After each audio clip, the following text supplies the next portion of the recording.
Alors, les guidances. Tout d'abord, explication du mot guidance. C'est pour ça que je vous ai mis un petit voilier. Et j'aime bien cette photo parce qu'en fait, le voilier va vers la statue de la liberté, donc va vers la liberté. En fait, c'est quoi la guidance? C'est ça. C'est un peu, on a tous un chemin de vie. En fait, avant de s'incarner, notre âme qui n'était pas dans la matière, qui était immatérielle, donc dans le cosmos, la fameuse pulsion de mort, donc uniquement éthérée, en fait, on va dire, a échafaudé tout un tas de théories et en se disant ça serait bien que, allez, je vais dire n'importe quoi, que je fasse de l'enseignement, que j'aide les gens à comprendre telle et telle problématique. Et donc ça, en théorie, ça se passe bien. C'est-à-dire que l'âme, elle dit, tiens, je vais faire ça, ça va être super. Mais en fait, en théorie, ça se passe toujours bien. L'incarnation, c'est quoi? C'est l'âme s'incarne dans la matière, donc dans un corps, pour expérimenter ce qu'elle a pensé en théorie, ce qu'elle a imaginé en théorie, pour l'éprouver dans la matière. Et là, c'est là où c'est plus difficile, parce que tout ce qui était facile en théorie, quand on se retrouve dans la matière, là, c'est déjà beaucoup plus compliqué. Parce qu'on se retrouve avec tout un tas de problématiques. Alors, je ne vais pas rentrer dans le. Je n'ai pas voulu vous faire en fait la carte de l'ego, parce que sinon, c'est encore une autre conférence, mais grosso modo, vous arrivez sur Terre, tout d'un coup, vous avez papa qui vous dit ça, vous avez maman qui vous dit ça, vous avez le triangle de Cartman, vous êtes soit un coup persécuteur, soit un coup sauveur, soit un coup victime. Vous avez aussi la société qui vous dit qu'il ne faut pas faire ci, la société qui vous dit qu'il ne faut pas faire ça, le pays dans lequel vous êtes a certaines coutumes et tout ça. Donc, vous vous retrouvez qu'il y a tout un tas de trucs qui fait que votre ego, qui à la base était nécessaire pour vivre, parce que l'ego, c'est la survie, c'est ce que je dis, moi l'ego c'est la peau, hein. C'est-à-dire que si on n'avait pas d'ego, on ne ferait pas de différence entre sa main, le mur, l'autoroute et la voiture, hein. Donc c'est-à-dire qu'on pourrait traverser l'autoroute en disant, de toute façon, moi je suis dans la matière, je suis avec tout. Oui, si on fait ça, évidemment on se prend une voiture et on meurt. Et donc on met fin à l'expérience. D'où l'impossibilité d'expérimenter dans la matière ce que notre âme voulait faire. Donc, ce que notre âme voulait faire, c'est notre fameux chemin de vie. La guidance vous aide à juste savoir ce que c'est votre chemin de vie. Et là, il y a plein de façons de le savoir. Parce qu'on a tendance, évidemment, comme je dis, avec cette carte de l'ego, avec tout un tas de trucs qui nous posent des problèmes, à plus savoir, en fait, ce qu'on veut faire. Et on reste embêté dans des problématiques qui sont stériles, c'est-à-dire dire, papa, il est méchant, maman, elle est méchante. Oui, ça, c'est pas vrai. C'est-à-dire, vous avez choisi votre père, votre mère, et que c'est peut-être dur à entendre, les expériences étaient peut-être hyper désagréables, mais n'empêche que votre père et votre mère vous ont fait apprendre des choses dans votre vie pour justement expérimenter dans la matière et pour progresser, pour évoluer. Donc déjà, ça déjà c'est important. Tout ça pour vous dire que quand on a toutes ces problématiques, on a tendance à oublier notre chemin de vie. Et ce qui fait que, alors on va dire jusqu'à avant 40 ans, souvent on va droit dans le mur, on fait ce qu'on nous a dit de faire. Moi par exemple, tiens, je suis ingénieur parce que mon père m'a dit, de toute façon, il y a que 3 métiers qui sont bien dans la vie, c'est médecin, avocat ou ingénieur. J'ai choisi ingénieur. Voilà. Donc en fait, je suis ingénieur parce que mon père voulait que j'étais ingénieur. Donc là, j'étais vraiment dans la carte de l'ego et je pensais qu'il n'y avait que ça qu'il fallait faire. Et souvent, en fait, l'être humain se rend compte vers la quarantaine que là, il y a un truc qui ne va pas, c'est que on s'aperçoit souvent, alors ça c'est bien de s'en apercevoir, il y en a qui s'en aperçoivent jamais, mais qui s'aperçoivent qu'en fait, ils ont fait ce qu'on leur a dit de faire, mais ils n'ont pas fait ce que eux voulaient vraiment faire. La guidance, elle est là pour ça, en fait, pour vous éclairer sur ce que vous voulez faire. Et en fait, personne ne peut vous dire ce que vous devez faire. Seul vous savez ce que vous voulez faire, mais sauf que vous l'avez oublié, vous l'avez entouré, ou alors c'est sous tout un tas de trucs. Donc en fait, tout ce que je vous montre là, la clairvoyance, la lecture intuitive, la tarologie, la numérologie, l'astrologie, le coaching, et que sais-je, sont des outils, tout simplement, pour essayer de comprendre ce que c'est notre chemin de vie et éviter de taper toujours dans le même mur, et plutôt que de taper dans le mur, dire en fait, ma voie, elle est plutôt là, en fait. Pourquoi je tape ce mur depuis le début? Pourquoi je fais toujours les mêmes bêtises? Pourquoi je fais toujours les mêmes erreurs? Oui, mais c'est que c'est pas mon chemin de vie, ça. Il est là, en fait. Voilà. Alors après, c'est bien de se prendre des murs, on apprend. Donc, à chaque instant, on est sur notre chemin de vie, je dirais. Mais des fois, on le fait dans l'inconscience. La guidance, ça sert à prendre conscience de son chemin de vie. Ça nous fait gagner beaucoup de temps et des années. Alors, la clairvoyance. Alors, j'explique la clairvoyance. C'est pas du tout de la voyance. C'est pas Madame Irma avec sa boule de cristal. Je vous vois dans le futur, machin, épouser un tel, machin. Ça, c'est pas ça. Je vous parle moi de la clairvoyance. C'est quoi? La clairvoyance, c'est le troisième œil. C'est le chakra 6, c'est je vois. C'est-à-dire que je vois la vérité, c'est-à-dire je vois la personne telle qu'elle est. Et je vois la personne telle qu'elle vibre. Et donc ça, la fameuse glande pinéale, l'épiphyse, en fait, c'est elle qui nous permet, en fait, par-delà toutes les apparences, par-delà toute la carte de l'ego, la société et tout ça, de se connecter, en fait, donc ça descend ici et ça nous permet de voir, en fait, quelles sont les potentialités de la personne et quelles sont, en fait, ses aspirations profondes. Qu'est-ce que son âme dit? En fait, la clairvoyance, c'est juste une connexion à l'âme de l'autre. C'est-à-dire que ça descend ici, ça regarde par là, ça part du cœur, on se connecte au cœur de l'autre, et là, on commence à avoir des informations. Et ces informations-là, en fait, le clairvoyant, en fait, peut les avoir de plein de façons. Il peut entendre des choses, il peut voir des mots, il peut visualiser des images, il peut ressentir des choses. Tout ça, en fait, peu importe la clairvoyance qu'il a, permet en fait de comprendre quelles sont vos potentialités et quels sont vos points d'amélioration et quelles sont vraiment vos possibilités, en fait. Et vous expliquez, en fait, que peut-être que là, ce que vous faites, là, vous avez peut-être droit dans le mur et à force, ça va vous fatiguer. Alors, vous pouvez continuer à faire ça. Vous pouvez vous épuiser, mais vous pouvez aussi faire autrement et faire que la vie avance beaucoup plus vite et de manière beaucoup plus fluide. Donc voilà, c'est vraiment très différent de la voyance. Parce qu'en fait, la mécanique quantique explique ça aussi. En fait, vous avez une infinité de futurs. Alors, je ne vais pas rentrer dans le détail parce qu'il y a aussi une infinité de passé. Mais on ne va pas parler de ça, sinon je vais vous perdre. Mais grosso modo, à l'instant T, ici et maintenant, vous pouvez décider de votre futur. Donc, les futurs, ils sont presque tous écrits. Sauf que c'est à l'instant T que vous décidez de lequel vous allez prendre. Donc, c'est ça qui est bien, c'est que, je veux dire, on peut choisir soi-même de son futur. Et on a toutes les possibilités. C'est ça qui est dingue, en fait, c'est qu'on peut pratiquement faire tout ce qu'on veut. Sauf que la carte de l'ego nous a dit que non, tu peux pas, t'es pas capable, t'es pas belle, t'es pas intelligent, t'es pas fort, t'es pas machin. Et ce qui fait qu'on a cru tout ça. Mais tout ça, c'est du vent, ça n'existe pas, en fait. C'est vraiment des choses qu'on nous a fait croire. Et donc, la clairvoyance, ça nous aide à enlever toutes ces couches d'interprétation et de comprendre qu'en fait, l'âme, elle veut quelque chose en particulier, elle veut le faire, elle est capable de le faire. Et on peut vraiment faire ce qu'on veut. C'est ça qui est dingue. C'est qu'on peut expérimenter dans la matière tout ce qu'on veut. Donc, pour la clairvoyance, comment ça fonctionne? Tout d'abord, c'est pareil. Ça peut fonctionner par une photo, par une voix, par une personne connue. On se connecte à la personne, bing, c'est fini. Moi, il suffit juste que j'ai quelqu'un au téléphone, elle me dise bonjour, je m'appelle machin, bing, ça y est, je suis connecté à la personne. Et en fait, c'est comme ça que ça fonctionne. Alors, une photo, ça fonctionne aussi pareil. Alors, c'est mieux d'avoir évidemment mon téléphone, on peut interagir, mais la photo peut fonctionner. Donc, on visualise et on se connecte à la personne. Donc, en fait, là, c'est une connexion, en fait, tout simplement de cœur à cœur, en fait, de chakra de cœur, et hop, une lecture, en fait, de ce qu'on voit. Donc, comme je vous disais, c'est vraiment la personne telle qu'elle est. C'est pas imaginer des futurs probables. Alors, la lecture intuitive, qu'est-ce que c'est? Alors, si je l'ai mis juste après, c'est qu'en fait, c'est très proche de la clairvoyance. Une lecture, en fait, on va dire intuitive, c'est une lecture souvent faite par la symbolique. Alors, j'utilise moi celle de l'arbre, pour ça que je vous ai mis la petite photo avec l'arbre.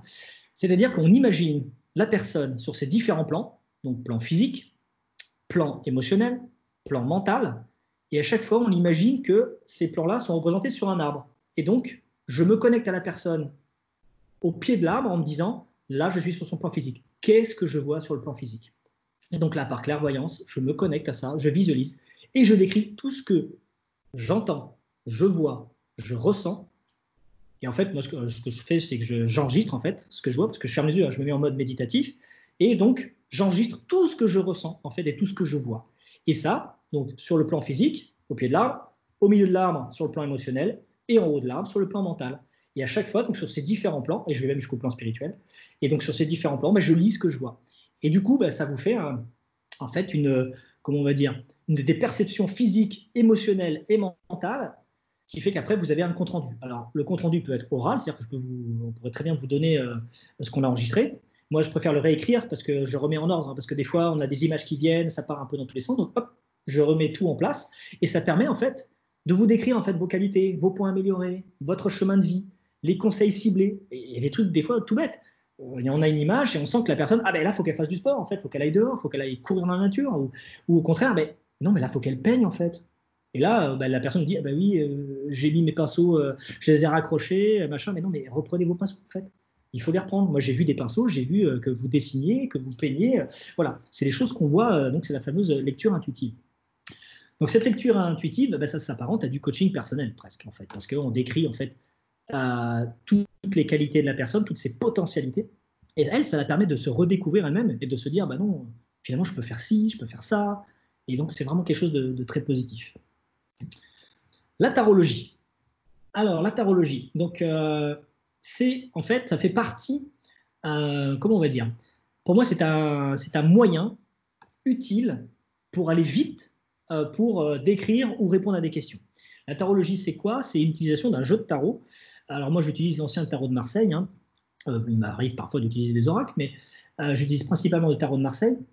Et donc, j'utilise le tarot de Marseille, mais aussi avec la clairvoyance. C'est-à-dire que je vais faire des tirages en fonction de soit d'une question qu'on va me poser, ou soit tout simplement on ne me pose pas de questions et je me connecte à la personne et je dis ben voilà, qu'est-ce que ça me dit?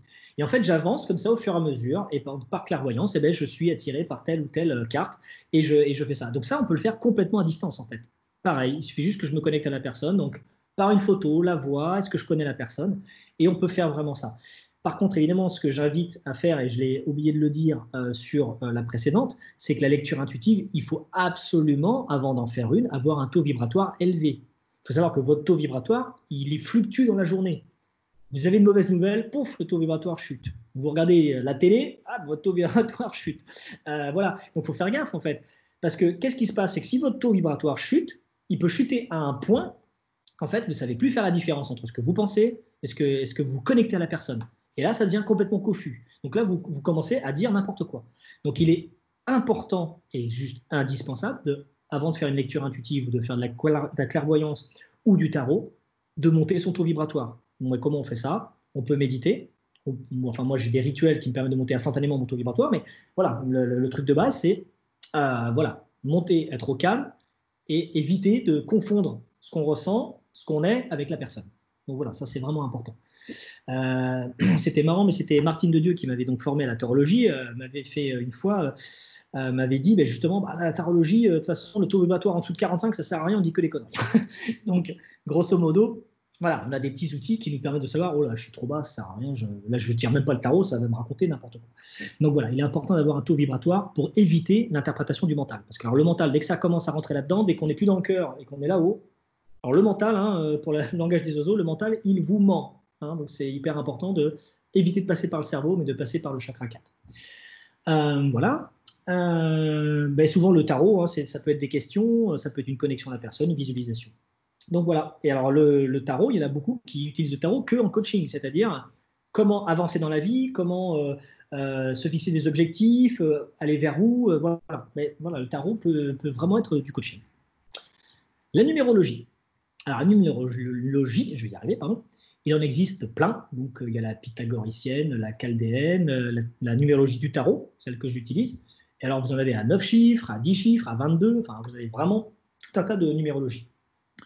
Moi, donc celle que j'utilise, c'est celle du tarot, donc à 22 nombres. Elle utilise souvent des dates de naissance, des prénoms et des noms. Donc pour en fait tout simplement avoir soit votre trait de caractère principal, soit en fait ça fonctionne presque comme la tarologie et comme la clairvoyance, ça va vous donner des potentialités en fait, tout simplement. Ça va vous aider à comprendre mieux votre caractère, pourquoi vous réagissez mal à certaines choses, pourquoi vous avez certains blocages, pourquoi avec telle et telle personne, ben, à un moment ça ne matche plus. Hein, parce qu'en numérologie, on peut faire la numérologie d'une personne et d'une autre et voir ben, où c'est que ça coince. Donc ça, c'est quand même assez important. Donc, des dates de naissance, des noms, des prénoms et autres, on en fait une correspondance avec des chiffres. Et ces chiffres, on en fait de la fameuse réduction théosophique, ce qu'on appelle, donc on réduit en fait au fameux nombre maximum dont on utilise. Ben, moi, c'est 22, c'est-à-dire que tous mes chiffres, je les réduis au moins entre 0 et 22. Voilà. Dès que ça dépasse 22, je réduis. Là, pour la numérologie, là pour le coup, non seulement vous n'avez pas besoin de vous connecter à la personne, vous n'avez pas besoin de la connaître, il suffit juste qu'elle vous envoie un SMS et qu'elle vous donne son nom, son prénom et sa date de naissance. Et ça va très vite. Donc vous n'avez besoin d'aucun contact, aucune visualisation et aucune connexion à la personne. Donc là, vous voyez que c'est quand même différent du tarot où on a besoin de se connecter. La numérologie, on n'est pas du tout obligé de se connecter. Vraiment pas. Alors après, je ne dis pas que ça aide pas, hein, mais on n'en a pas besoin. Donc la numérologie peut vraiment s'apparenter à du coaching. L'astrologie. Alors l'astrologie, je ne vais pas trop vous en parler parce que ce n'est pas ma spécialité, mais je l'utilise parfois. Donc il y a plusieurs astrologies, hein, l'humaniste de celle de Jung, donc elle fera partie d'une des conférences de holistique début de l'année. L'astrologie occidentale, l'astrologie chinoise, donc il en existe tout un tas, donc c'est pareil, ça utilise des dates, heure de naissance, lieu de naissance. On vous crée des. Alors, je vais vraiment aller dans le gros. Hein, c'est création d'un thème astral. Donc, c'est quoi? C'est les caractéristiques de personnalité, vos potentialités. C'est pareil. Ça peut vous dire des choses sur votre chemin de vie, sur vos points de blocage, sur vos points améliorés, tout ça. Mais c'est clairement pas de la voyance. Moi, je n'utilise absolument pas l'astrologie pour faire de la voyance, pour vous dire qu'est-ce que je ferai dans 5 ans. Enfin, pour moi, tout ça, ça n'a pas beaucoup de sens. Parce que pour moi, le futur, c'est nous qui l'écrivons à l'instant T. Donc, vraiment, si j'utilise l'astrologie, c'est vraiment pareil. Ça peut être comme du coaching, c'est-à-dire vraiment à l'instant T, avoir les potentialités de la personne. Alors là, pour l'astrologie, du coup, vous avez besoin d'aucun contact nécessaire, aucune visualisation, et la connexion à la personne n'est pas forcément nécessaire. Même si on peut le faire et c'est mieux, mais je connais un tas d'astrologues qui ne se connectent absolument pas à la personne, ils font que des chiffres et des calculs, et voilà, ils s'en sortent très bien là-dedans. Voilà, moi je pense que c'est pas ce que je ferais, mais en tout cas c'est possible. Donc voilà encore quelque chose qui se fait à distance. Et enfin, on finit par le coaching à distance. Donc là, le coaching, ça sort un peu des guidances et des soins, mais pour moi, le coaching, ça m'a tellement apporté dans la vie, donc que j'aime bien en parler. Donc, le coaching peut être personnel pour des problématiques personnelles ou professionnelles pour les problématiques professionnelles.